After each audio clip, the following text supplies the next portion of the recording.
Top 7 career options जो बच्चे अभी चूज कर रहे हैं उनमें कौन कौन से ट्रेड्स और बिहेवियर बहुत इंपॉर्टेंट है, जानेंगे इस वीडियो में। ये दोस्तों नमस्कार, मेरा नाम है डॉक्टर चेतन रायकवार और ऊर्जा काउंसलिंग एंड ट्रेनिंग के इस वीडियो में मैं आप सभी का स्वागत करता हूँ। यहाँ पर हमने टॉप 7 कैरियर चॉइस कैटेगरी ली है, जिसमें management, engineering, medical, law, CSES, sports and competitive exam, ये 7 कैटेगरीज जो है वो हमने चूज करी है। और इनमें कौन कौन से ट्रेड्स और बिहेवियर एक बहुत इंपॉर्टेंट रोल प्ले करते हैं और आपके अंदर वो बिहेवियर और आपके अंदर वो ट्रेड्स है या नहीं, ये आपको करियर चूज करने के पहले पता होने चाहिए। तो सबसे फर्स्ट यहाँ पर जो है वो है मैनेजमेंट कैटेगरी। मैनेजमेंट कैटेगरी के लिए आपके पास इंटरपर्सनल, इंट्रापर्सनल और balance of EQ and IQ ये आपके पास होना चाहिए, क्योंकि मैनेजमेंट एक ऐसा कैरियर है जिसमें हम लोगों से बात करते हैं, लोगों को कन्विंस करते हैं, लोगों की भावनाओं को यानी कि इमोशंस को समझते हैं। तो यहाँ पर बहुत ज़रूरी है इंटरपर्सनल एंड इंट्रापर्सनल स्किल जो आपके कम्युनिकेशन और अंडरस्टैंडिंग ऑफ इमोशन को ड्राइव करते हैं। तो अगर आप मैनेजमेंट कैरियर में परस्यू करने वाले हैं तो चेक कर लीजिए कि आपके अंदर ये सारे ट्रेड्स एंड बिहेवियर हैं या नहीं। नेक्स्ट है इंजीनियरिंग, जिसमें logical, visual, fine Motors, creative and high EQ जो है वो हमने यहाँ पर इन्वॉल्व किया है। ये बहुत इंपॉर्टेंट है कि आप कौन सी इंजीनियरिंग कर रहे हैं। फॉर एग्जांपल,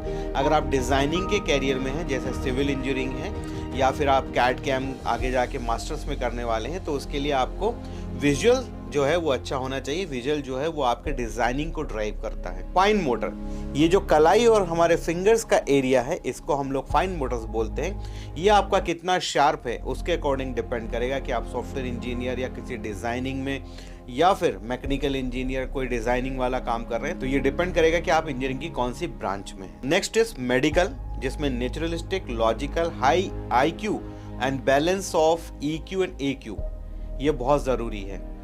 EQ जो है वो इमोशनल क्वेश्चन है, AQ जो है वो प्रेशर टेकिंग कैपेसिटी बताता है, एडवर्सिटी क्वेश्चन। नेचुरलिस्टिक यहाँ पर जो टैलेंट है वो बताता है कि जब हम नेचर के साथ कैसे काम कर रहे हैं। Body is a part of nature, यानी कि अगर आप मेडिकल में जा रहे हैं या किसी भी साइंस का बायो रिलेटेड कोई सब्जेक्ट ले रहे हैं तो वो पार्ट है नेचर का, तो उसमें आपका नेचुरलिस्टिक वाला टैलेंट जो है वो हाई होना चाहिए। नेक्स्ट इज लॉ, जिसमें आपको लिंग्विस्टिक, इंटरपर्सनल स्किल और हाई डिसीजन मेकिंग जो है वो आपको रिक्वायर्ड है। लॉ एक ऐसा करियर है जिसमें आपको डिसीजन मेकिंग बहुत फ्रिक्वेंटली करना पड़ेंगे।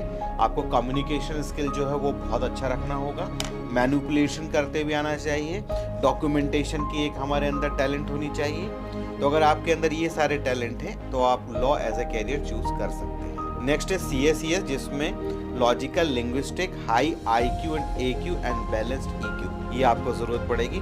लॉजिकल क्योंकि CSES के वर्क जो हैं वो लॉजिकल और लिंग्विस्टिक बेस होते हैं, इसलिए वहाँ पर लिंग्विस्टिक और लॉजिकल रिक्वायर्ड है। हाई IQ और AQ, प्रेशर टेकिंग कैपेसिटी बहुत हाई चाहिए यहाँ पर, क्योंकि लास्ट मोमेंट पे decision making and financial decision making यहाँ पर करना है, तो आपका AQ जो है वो हाई होना चाहिए। साथ ही साथ quick decision making and sharp decision making के लिए IQ भी अच्छा होना चाहिए। And most important is balance EQ। क्यों? क्योंकि जब आपके ऊपर प्रेशर आता है तो अपने आप इमोशंस को किस तरीके से कंट्रोल कर पा रहे हैं ये आपका EQ बताता है। नेक्स्ट है स्पोर्ट्स कैटेगरी। स्पोर्ट्स में अगर देखेंगे तो काइनेस्थेटिक टैलेंट काम आएगा, विजुअल टैलेंट काम आएगा, फिर high fine and gross motor skill, complete body जो उसको ग्रॉस मोटर स्किल बोला जाता है। एंड हम पहले से जान चुके कि रिस्ट और फिंगर मूवमेंट जो है वो आपका फाइन मोटर स्किल है। और इसी के साथ में high EQ and AQ, pressure taking capacity भी यहाँ पर हाई चाहिए, क्योंकि गेम्स में हमेशा प्रेशर बिल्डिंग जो है वो अप एंड डाउन होती रही, तो प्रेशर बिल्डिंग भी हाई चाहिए। एंड बार बार हार कर भी हमको जीतने का अगर जुनून अपने अंदर बना के रखना है तो उसके लिए हाई इमोशनल क्वेश्चन रिक्वायर्ड होता है, और दोनों का बैलेंस जो है वो बहुत जरूरी है। लास्ट बहुत इंपॉर्टेंट कि अगर आप किसी भी कॉम्पिटिटिव एग्जाम की तैयारी कर रहे हैं तो यहाँ पर आपको logical skill, high IQ, high decision making, balance of EQ and AQ and self motivation ये बहुत ज़रूरी है। इसमें अगर आप ऐसे कॉम्पिटिटिव एग्जाम में हैं जिसमें लॉजिकल थिंग यानी कि मैथमेटिकल कैलकुलेशन एप्टीट्यूड ज़्यादा है, तो आपका लॉजिकल स्किल जो है वो हाई होना चाहिए। और अगर आप ऐसा कॉम्पिटिटिव एग्जाम दे रहे हैं जिसमें लिंग्विस्टिक यानी कि लैंग्वेज वाली चीज़ें ज़्यादा हैं, थ्योरी ज़्यादा है, तो वहाँ पर लिंग्विस्टिक स्किल जो है वो बहुत काम आने वाला है। दोस्तों, यहाँ पर हमने देखा कि जो कैरियर चूज करने में टॉप 7 कैटेगरीज हैं उनमें कौन कौन से टैलेंट और बिहेवियर ट्रेड्स जो है वो हमको चाहिए। ये जो टैलेंट्स और बिहेवियर ट्रेड्स हैं ये आपको DMIT एंड साइकोमेट्रिक रिपोर्ट से पता चल जाते हैं। तो अगर आप भी अपने ट्रेड्स और बिहेवियर जानना चाहते हैं और अपने करियर के प्लानिंग अपने ट्रेड्स और बिहेवियर के अकॉर्डिंग करना चाहते हैं तो आप ऊर्जा में कांटेक्ट कर सकते हैं। आशा करता हूं कि ये वीडियो आपको पसंद आया होगा। वीडियो पसंद आया है तो इसे अपने दोस्तों में ज़रूर शेयर कीजिए और अपने करियर की नींव रखिए सही ट्रेड्स और बिहेवियर जानने के साथ। Thank you so much.